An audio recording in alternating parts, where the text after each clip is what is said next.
Hey guys, it's Cam from Craft and Tailored, and in this episode of What Is On My Wrist, we are talking 6263 Daytonas, specifically from 1983.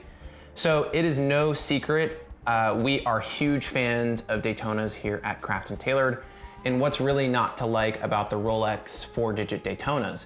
They have a ton of history, they are cool, they work really well, they're manual wind, they're beautiful, beautiful watches, and I have literally flown all over the world chasing Daytonas. This one is from 1983. It is a wonderful example, really, really nice condition, and it's something that we at Craft and Tailored definitely specialize in. So let's talk about this Daytona. So what is a 6263? Why does everybody love the 6263, and what makes the 6263 different from all the other 4-digit Daytona reference ranges? Well, for starters, a 6263 has a plastic and metal bezel that surrounds the crystal. Now, there is some confusion. Some people call this bakelite, some people call it plastic. What is it? Based on our research and based on what I've seen over the many years of having these in our collection, they are indeed acrylic and or plastic. And the tachymeter scale, or rather the units per hour scale, the UPH scale, you know, it's actually embossed into the plastic, and then it's filled with a either another like white acrylic or some kind of material. I don't know exactly, but it is kind of a three-dimensional plastic bezel instead of a steel bezel, and it provides, I think, a better framing for the dial, meaning that you have some separation and a less monochromatic feel between the bezel of the watch and the crystal in the dial. And I think that's one of the reasons why the 6263 or plastic bezel Daytonas in the 4-digit range seek a little bit more of a more sought afterness, if that's a word, sought afterness, I don't know. 6263 came out in 1971 and was in production until 1987. So pretty long span of production, all things considered.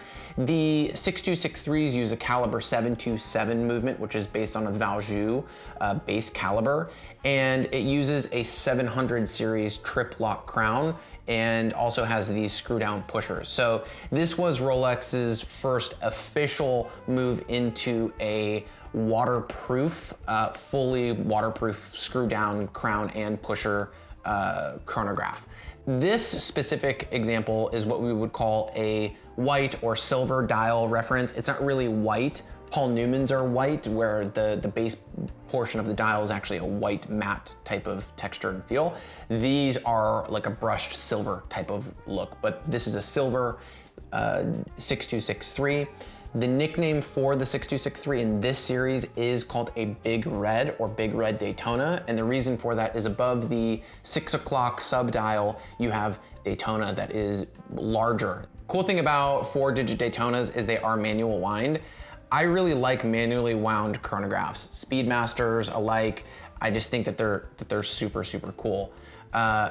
This one definitely has a very crunchy, can you hear that? Special shout out to our homie John Mayer. This one's extra, extra crunchy. Super, it's got like super crunch, so crunchy. Let's just sit here. Just gonna keep it going. It's gonna, oh, yeah, that was it. So yes, manually wound chronograph. Pretty long power reserve on these guys. I normally wind mine every single day. One of the things that I think attracts collectors to the 6263 and the 6265 is the appearance that the watch is larger. And let me bust a couple of myths really quick. Some people think that this watch is actually 40 or 41 millimeters, and it's not. The mid case of this watch is actually 36. Another thing that's very interesting is the lug width is not 20 millimeters, it's not 22, it's not 18, it's 19. It's kind of in between 18 and it's kind of in between 20. It's 19, it's right in between the two. So if you're putting this on a strap or whatever, the lug width is 19 millimeters, not 20. When it's on the wrist, it wears larger. So it wears larger because it has a bigger crown, it has these large kind of overbuilt screw down pushers, and the bezel does come off the case a little bit. But the case, in fact, is not 40, it's not 38, it is 36. So one of the reasons why the 6265 and the 6263 in particular get a lot more attention, have increased collector desirability, is because they actually wear larger than their, than the predecessors, like a 6239 or a 6241, or we could talk about all these different references. This one specifically is available for sale. I will provide a link in the description below. I would say Daytona pricing right now for 6263s and 6265s at the time of this recording are sitting anywhere between $75,000 to $110,000. Why is there a big range in price? Well, I think that's for a couple of things. One, there are a lot of dial variants for 6263s and 6265s.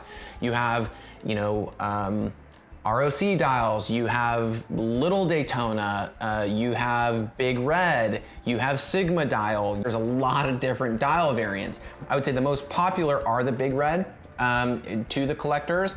Sigma dials being probably the most rare. The most rare of the rare is Sigma big red. The other thing too is depending on when the watch was produced. So earlier 6263s versus later 6263s have a slight difference in price. The other big thing is condition. So the Daytona market has seen rapid growth, I would say, over the past 3 to 5 years. 3 years ago, this watch would have probably been $45,000, this specific example.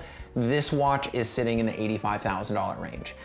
The reason why it's there is it's a very, very clean example. These watches were tool watches. So they were watches that were used. They were watches that were worn on the weekends. These were watches that were, raced with and whatever. So the condition of these watches varies greatly as well, which ultimately has a big impact on price. So thanks for tuning in, guys.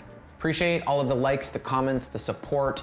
Make sure to follow us on Instagram and also check us out online. I'll provide a link in the description below to this Daytona and a couple of other articles and things that we've written for 6263s and the history of Daytona, etc. We didn't really get into that in this video, but I'll provide some links below so you guys can check that out. Be sure to like, comment, and subscribe. Thanks for tuning in, guys. See you later.